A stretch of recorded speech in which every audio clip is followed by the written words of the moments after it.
The title of the series that we're going through this month is Church. In the middle of the word church are two letters. Because you are the church. That's what we're focusing on this month. We're focusing on the fact that we are the body of Christ. You and I belong to the body of Christ. We are trying to understand the nature of the body of Christ as put for us in the scriptures. And we've been going through the book of Ephesians, the letter that Paul wrote to Ephesus. We are looking at what the church is and what the church is not. So we began the series last month, and we began in chapter 1 of the book of Ephesians, and we said the church is not about a place. The church is about a people. Then we continued in chapter 2 of Ephesians, and we said the church is not about tradition. The church is about truth. And we continued to look at the church not being about good, but the church being about grace. Last Sunday, we looked at chapter 4 of Ephesians, and we said the church is not about uniformity. The church is about unity. Today, we'll continue to chapter 5 of the book of Ephesians and look at the church not being about information, but the church is actually about transformation. Next Sunday is our final Sunday in this series, and we look at the church not being an audience, but the church is actually an army. So we invite you today to our sermon as we focus our attention on the church not being about information, but that the church is actually about transformation. Now, as we begin, there's somebody that wrote about Ephesians and was looking at the message that Paul brings out in Ephesians. His name is Watchman Nee. And Watchman Nee presents three main things that Paul focuses on in the entire book of Ephesians. And I fully agree with him. He wrote a book and he titled the book, Sit, Walk, Stand. And he says these three things are the things that Paul focuses his attention in the entire book of Ephesians. He says in the first three chapters of Ephesians, the focus of the book of Ephesians is that Paul is challenging us and telling us that we are called to sit with Christ in the heavenly realms, in the heavenly places.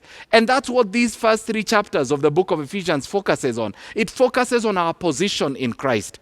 And then later on he says in chapter 4 and 5, the focus of those two chapters is for us to learn how to walk as Christians, how to walk the journey of our Christianity. That's chapter 4 and 5. And finally, as we look at chapter 6, next Sunday, chapter 6 focuses its attention on how we should stand in spiritual battle, how we should stand as believers, as the body of Christ. So if you wanted to summarize the book of Ephesians, you could use Watchman Nee's illustration or Watchman Nee's breakdown of sit, walk, stand. So where we are at right now is chapter 5 of the book of Ephesians. And chapter 5 talks to us and challenges us about what it means to walk as a Christian. What does a Christian do? What does a Christian look like? And for many of us, we have a picture of what it means to be a Christian. Sometimes this picture is not accurate. Sometimes this picture is not true. For some of us, the image that we have of a Christian is the image of someone who takes their kids to Sunday school. For some of us, the image we have is the image of someone who has a Christian ringtone on their phone. For some of us, it's somebody who prays before meals, or somebody who uses at least 2 or 3 names of God when they are praying in their regular prayer time. Maybe for some of us, it's somebody who has memorized at least 2 or 3 hymns from, the hymn books and the famous hymns that we sing. For some of us, maybe someone who has Christian parents or Christian grandparents. Maybe for some of us, it is somebody who on their Facebook profile has written as their religious view Christian. Maybe for some of us, it's somebody who understands the phrase Johnny Mercies. And when they pray, they can tell you have Johnny Mercies. That's what makes me have the picture of a... Maybe it's the bumper sticker at the back of your car. Or, the phrase or the message that you have at the back of your car that speaks a Christian message. What Paul tells us in chapter 5 is that there's something greater that defines who you are and who I am as a Christian. Beyond all those other traditional views of what a Christian is, there's something greater that defines me. And what defines me, again, borrowing from Watchman Nee, is that ability to sit with Christ in heavenly places, my position in Christ, my ability to walk on earth as a Christian and to display what it means to be a Christian and to stand against the enemy in spiritual battle. How we walk, not how we talk, not what we do, how we walk is what is most important. How we walk as a Christian is critical. And that's what chapter 5 is all about. How am I walking as a Christian? So the title of our message today is How to Walk as a Christian. And in this passage in the book of Ephesians chapter 5, I see very clearly Paul giving us a very clear breakdown of how to walk as a Christian. There are three elements that I'd like to draw out from Ephesians chapter 5 in Paul's challenge to me and Paul's challenge to you as a believer where our walk of faith is concerned. The first thing, Paul says, walk right. The second thing, Paul says, walk light. And the third thing is Paul says we need to walk tight. We need to walk right. And in here, he compares and he uses comparisons in each of these points. In the first one, walk right, he compares love and lust. And he gives us a clear comparison between the two. In the second point, walk light, he gives us a comparison between light and darkness. And in the third one, walk tight, he gives us a comparison between wisdom and folly or foolishness.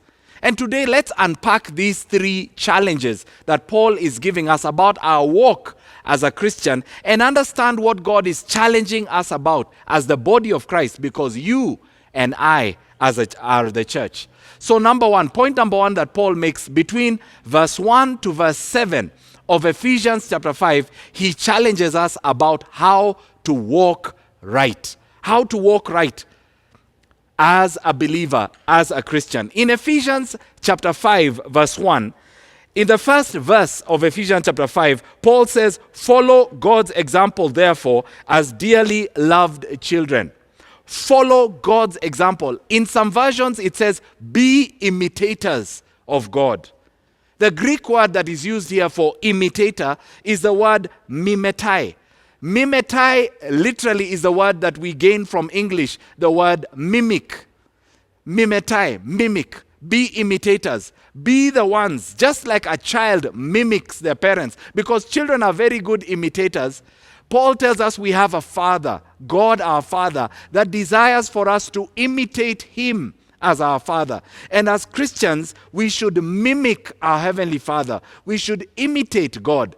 And in verse 2, he tells us what aspect of God is important for us to mimic most. And he tells us in verse 2, it continues to say, and walk in the way of love, just as Christ loved us and gave himself for us as a fragrant offering and a sacrifice to God. He makes it very clear and says, don't just imitate, but there's an aspect of God that defines us most as Christians. And the aspect of God that defines us most as Christians is God's love. And Paul tells us we need to live our lives characterized by the love of God, characterized by agape, the kind of love that God gives us. This is our most defining feature as Christians. Our most defining feature is Christ and his love for us. This is what he wants us to display, to demonstrate, to walk in this love that God wants us to walk in. Jesus Christ loved us, and he tells us what kind of love this is. He says, Jesus, just as Christ loved us and gave himself for us. He loved us and gave himself for us. Now, love is not just about giving. He gives us a deeper sense of love in this verse and says it's not just about giving, it's about giving of yourself. And this is the kind of love that Jesus gave us. He gave us himself as the deepest demonstration of what love, and in this context, agape love, God's love, is all about. And this especially applies when it comes to marriage, or to parenting.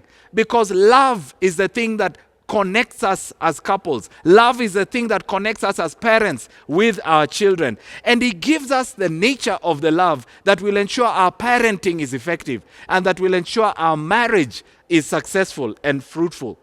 What love is actually about, it's not just about giving, but it's about giving of yourself. Giving of yourself in a love relationship. You don't just love your children by giving them gifts. The most important love you can show your children is by giving them yourself. You don't just love your spouse by giving them or providing for them financially. You don't just love your spouse by supporting them and by giving them goodies. No, you love your spouse by giving them yourself. The most important kind of love is the love that goes beyond giving or gifts to giving of yourself. Gifts only have meaning because you have first given yourself. And that's why when it comes to salvation, you don't give anything to receive salvation. God is more interested in us giving of ourselves first, surrendering ourselves to his love, because Jesus gave himself. Before he gave us the spiritual blessings that we have in Christ, the first thing that Jesus Christ gave us is himself. And Paul defines the deepest kind of love that he expects us to share as the body of Christ is not just to share things with each other, but to share ourselves, to share our lives with one another, and that defines us as the body of Christ. This is what true love is all about. Not just giving, but giving of yourself. Now, Paul now contrasts that kind of love and love in itself with lust. Because lust is about getting. Love is about giving. And in this passage, he moves from the correct kind of love and tells us, do not express lust, because lust is all about getting. You know, by nature, when we were born, we by nature were born self-centered. Each one of us, you and I, are all self-centered. It is only God's grace that has transformed you, that has transformed me to move from being self-centered to being love-centered, to move from focusing on myself to focusing on others, to move from making me the priority in my life to making others the priority in my life. To put others before myself is a product of God's love, and it's not a product of my human nature. In verse 3 of Ephesians chapter 5, Paul continues and he says, but among you there must not be even a hint of sexual immorality or any kind of impurity or of greed, because these are improper for God's people. He mentioned several things: sexual immorality, impurity, and greed. Let me start with sexual immorality. Sexual immorality is all about my desires, what I want to be satisfied in me. Greed, in some versions the Bible calls it covetousness, that is mentioned in this verse, is all about wanting what belongs to somebody else. Me again centered, self-centered. I wanting something that belongs to somebody else. And whatever I want is what matters. That's at the heart of greed. That's at the heart of covetousness. It's the same thing that is at the heart of sexual immorality, lust. Me, what I can get, what I want. Sexual sin is taking something that belongs to somebody else. That's why it's sexual sin. Let me give you an example. In the case of adultery, you're taking somebody else's spouse. That's why it's adultery. When it comes to fornication, you're taking somebody else's future spouse. It's all about greed. It's all about lust. It's all about getting. It's all about immorality. That's what makes it immoral. It is centered on me, and it has no space for anybody else. In fact, the root word for immorality means to treat other people like something, like a thing, like a commodity. That's how you're treating somebody else. That's what makes it immoral. You've dehumanized that other person. It is so self-centered. I'm using the other as an object of pleasure. I'm using the other to fulfill my pleasures and my desires. And there's no place for consideration of who they are as a person, as a human being. No consideration for them. And Paul says there is love that gives yourself for somebody else. And then there's lust that takes from somebody else to fulfill your own personal desires. And Paul contrasts these two and says, this should not be, it's improper where the body of Christ is concerned. This should not belong to the church. Love and being imitators of God and walking in love and having an inclination to give and not an inclination to get. Having an inclination to not fulfill what I want, but to be used to fulfill what somebody else needs. And for I to be sacrificial as Christ was in the nature of the love that I display. Paul is calling us to make daily choices to walk right by walking in love. Because that's what God expects of us as the body of Christ. So the first thing that Paul says is walk right, and you are a Christian.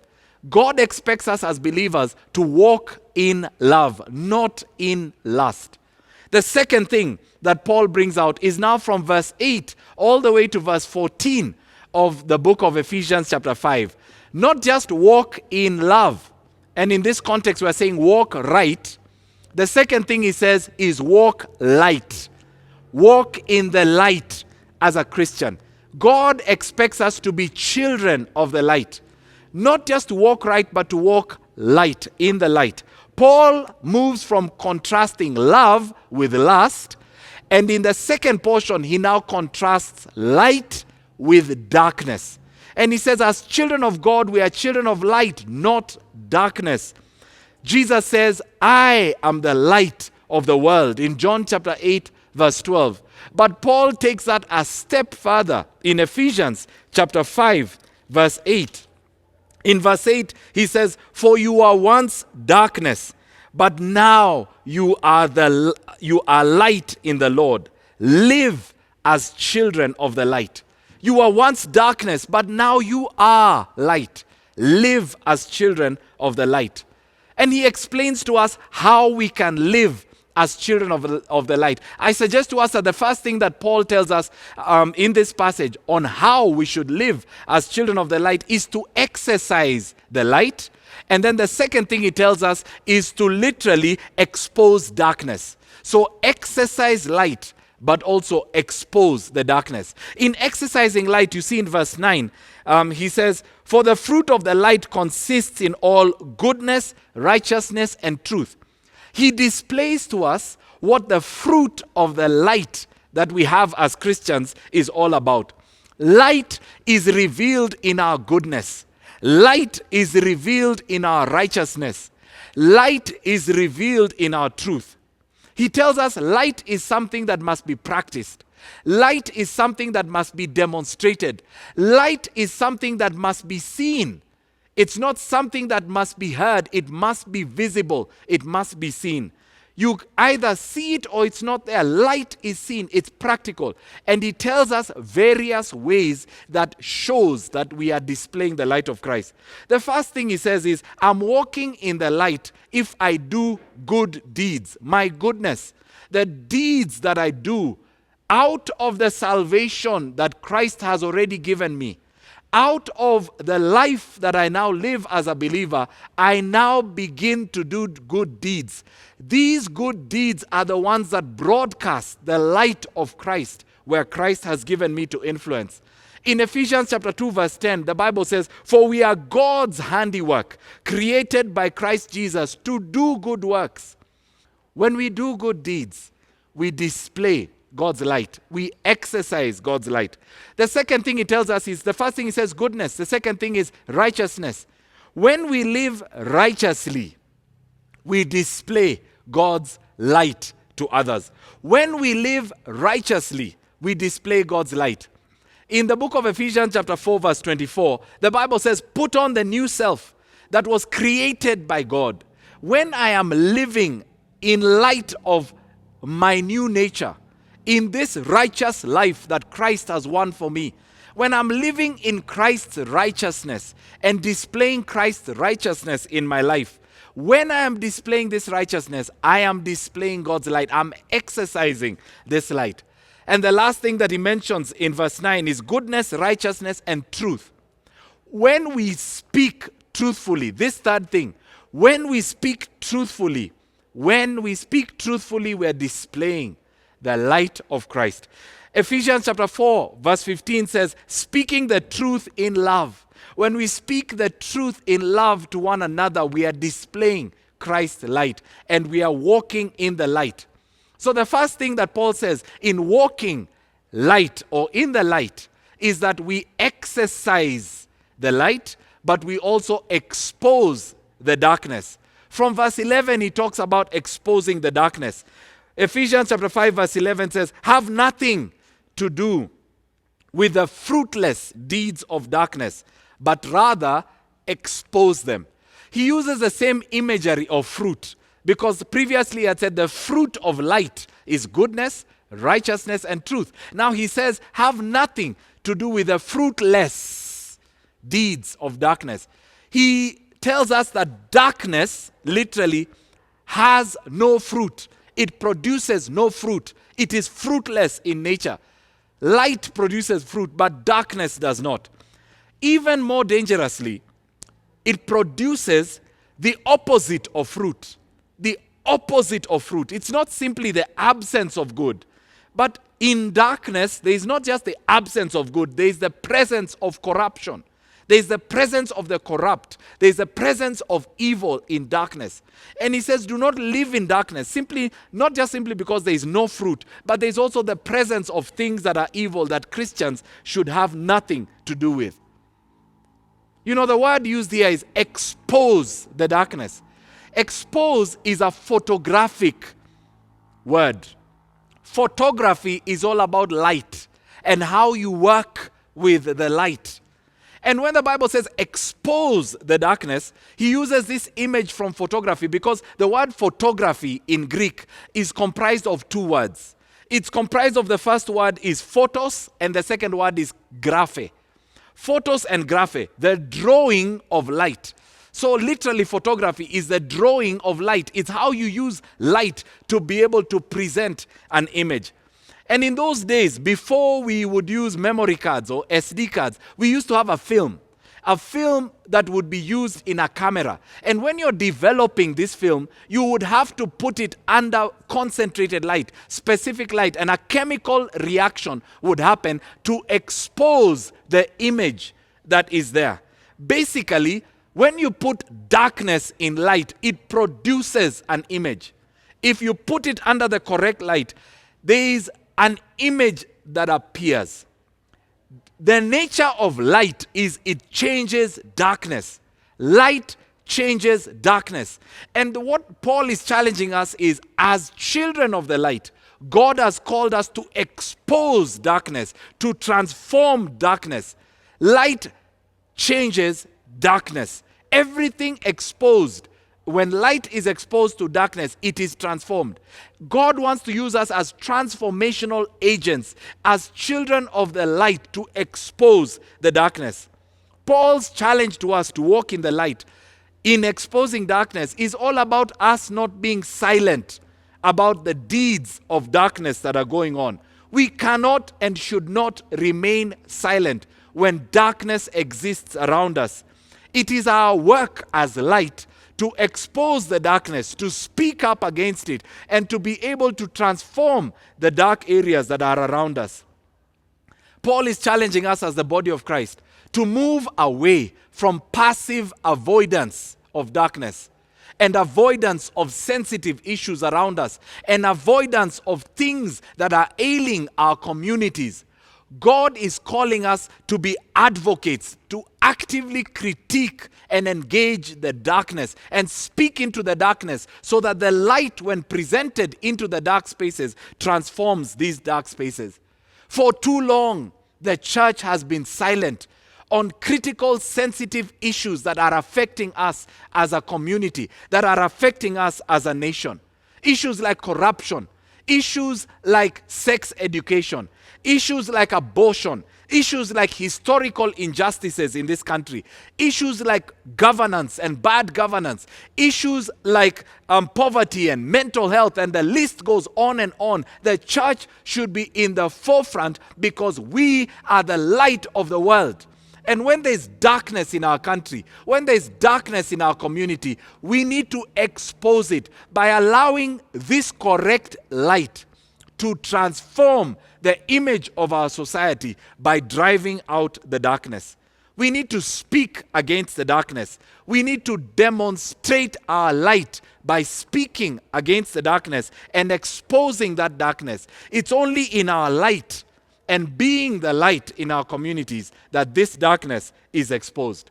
So the first thing that we've said, that Paul has said, is we need to walk right and be able to exercise the walk of love and not lust. The second thing that Paul has told us is we need to walk light and expose the darkness by allowing the light to function as believers, our light to radiate into our families, our light to radiate into this nation. The third thing that Paul brings out in this passage is we need to walk tight. We need to walk tight, where we allow wisdom to overcome foolishness, where we allow wisdom to reign in the spaces that God has called us. So Paul has contrasted love with lust. He has contrasted light with darkness. Now he contrasts wisdom with foolishness. And he says we need to walk tight. Now Paul tells us very clearly that there are two areas in this passage that he lists that we need a lot of wisdom.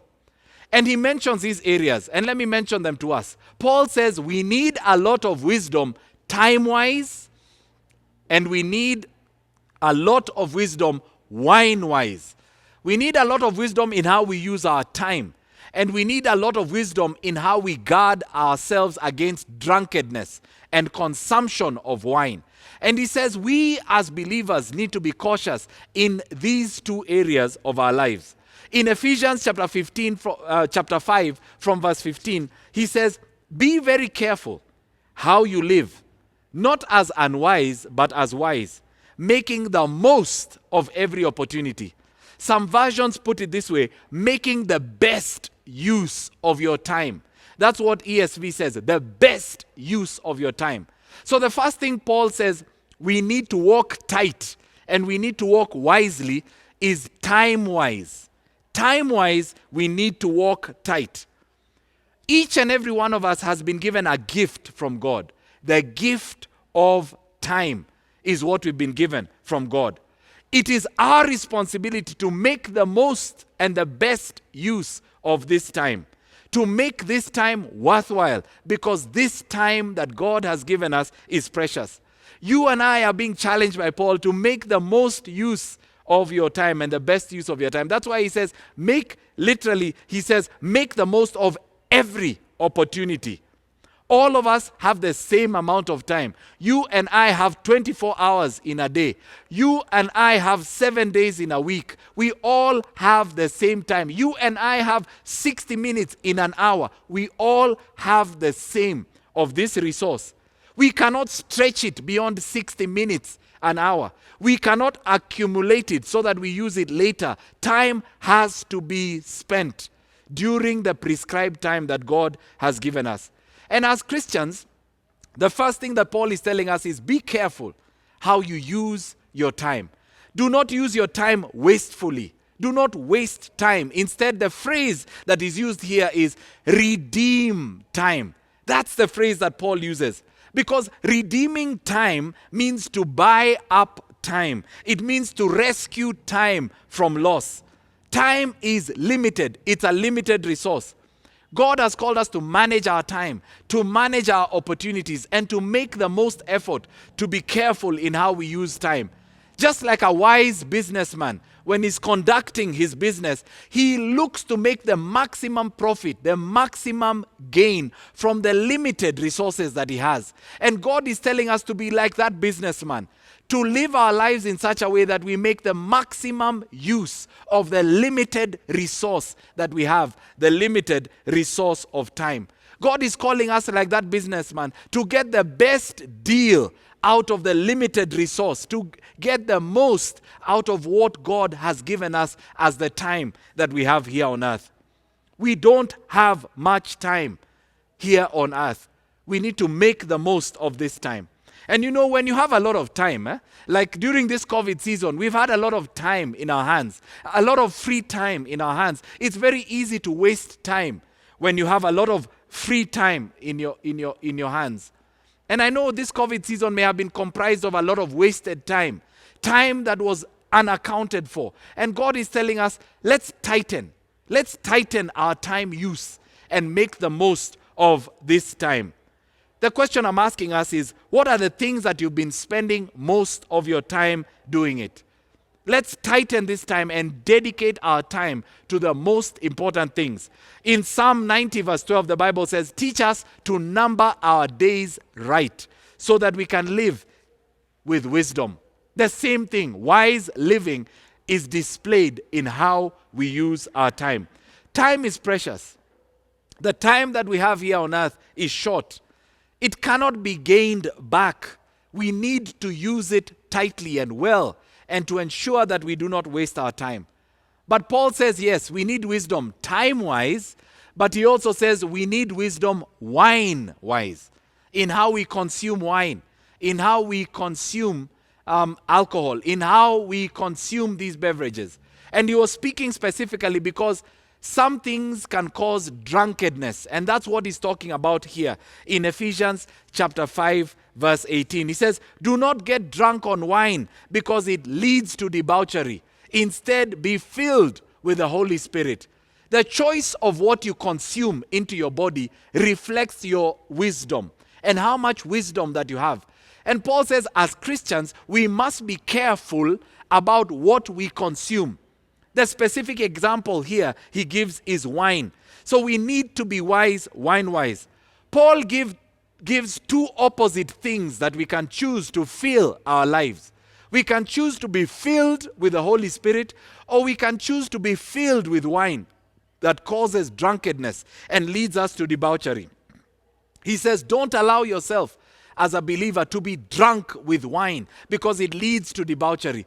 Don't consume things that cause you at the end of the day to get wasted, to get at the end of the day completely wasted. In fact, the phrase that he uses for debauchery, wasted, is the phrase spilt out.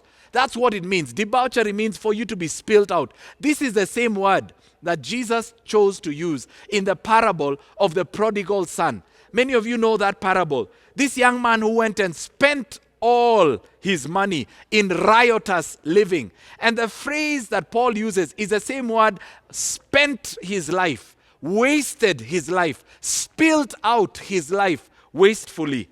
He wasted it. He squandered his life. He spent all that he had. And finally, he was nowhere. This is what wine and consumption of alcohol in a way that is not controlled and not controlling the things that come into our body does to us as believers. And Paul says, do not get drunk with wine because it leads to debauchery. Drunkenness spends you.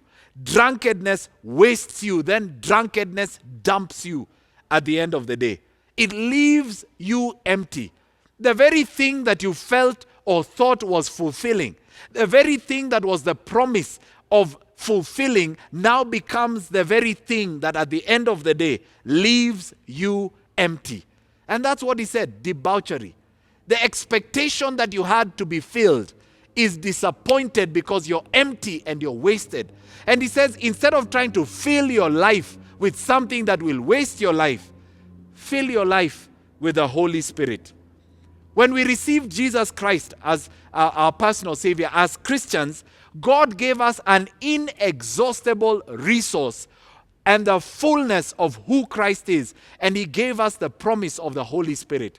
He filled us with the Holy Spirit. Ephesians chapter 3 verse 19 says, and Paul praying for the church, he says that we may be filled to the measure of all the fullness of God.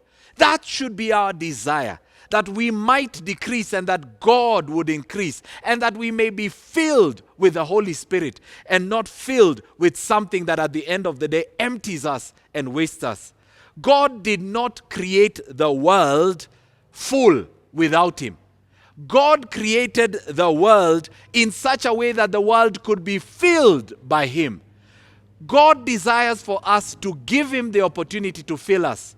God desires for you and I to give him the opportunity for him to occupy us fully so that I decrease and God increases.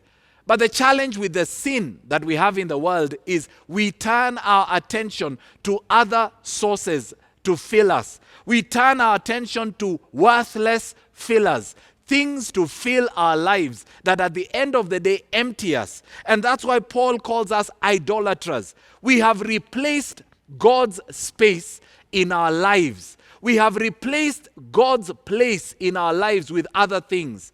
And we're trying to use other things to fill the void that is in our lives. And he says wisdom is understanding that only God and God alone can fill me and be able to satisfy me at the end of the day.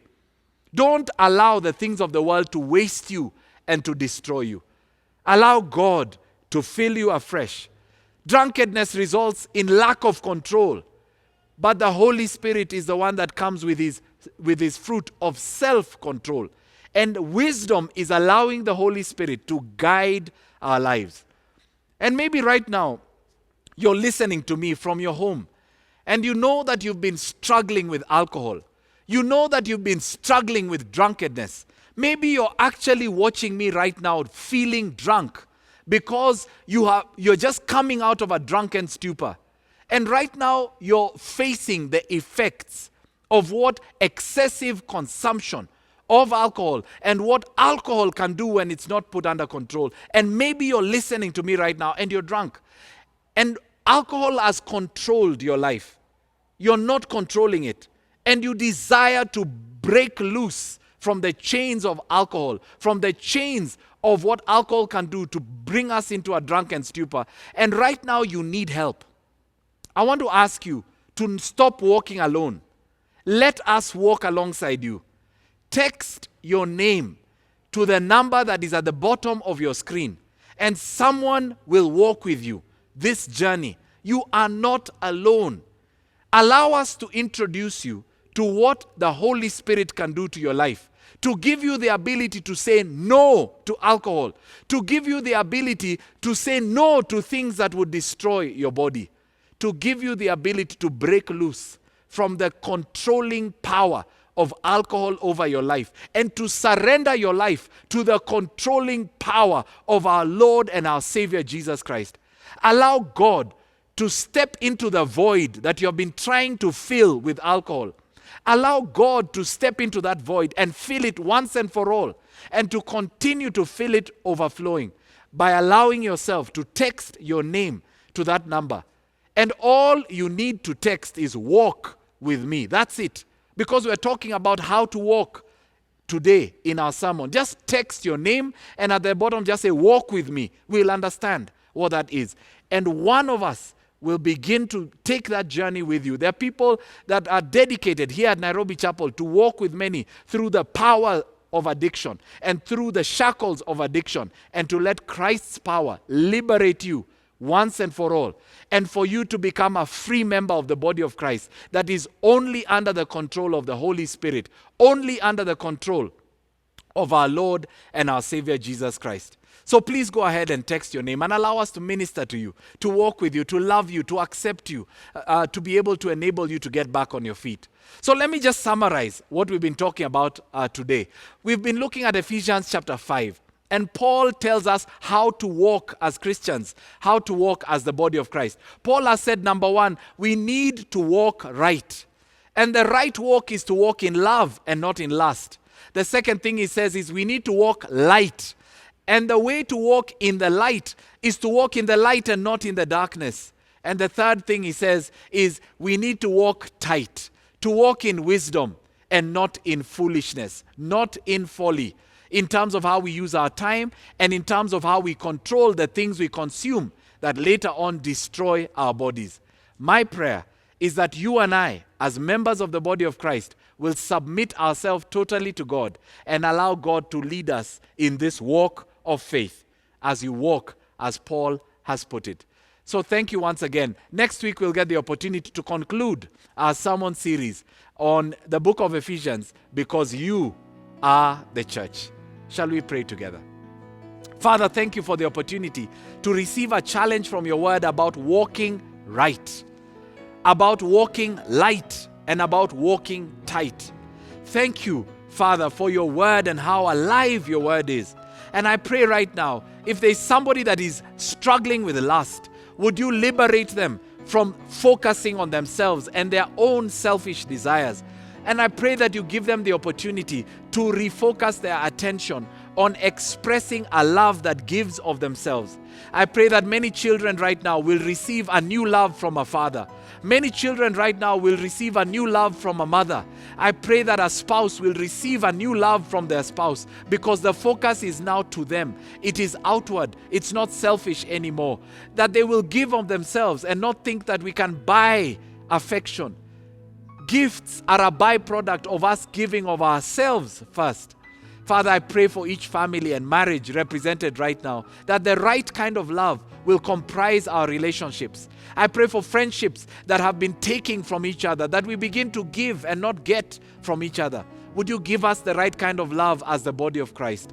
Father, I pray that we will walk in the light and not in the darkness, but that we will use our light to drive away the darkness. I pray that Christians right now in different sectors of our society will be drawn to you to the point where they can speak out against the ills in our society. I pray that the church will arise and not be silent anymore and be able to speak against the darkness that is in our communities. Father, I pray that we will walk tight. Allow us to walk in wisdom, to make the right choices in terms of how we use time, to make the right choices in terms of the things that we allow to get into our bodies, and enable us, oh God, to surrender ultimately to you as the one that is our source of wisdom. So I pray for us as the body of Christ. May we display the right walk and walk right, and not just talk, but walk right, so that this world would be transformed because of the church. We thank you and we praise you. In Jesus' name we pray.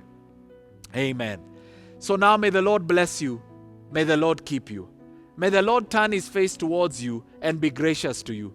May the Lord turn his countenance upon you, and may he always grant you his peace. The Lord bless you. Amen.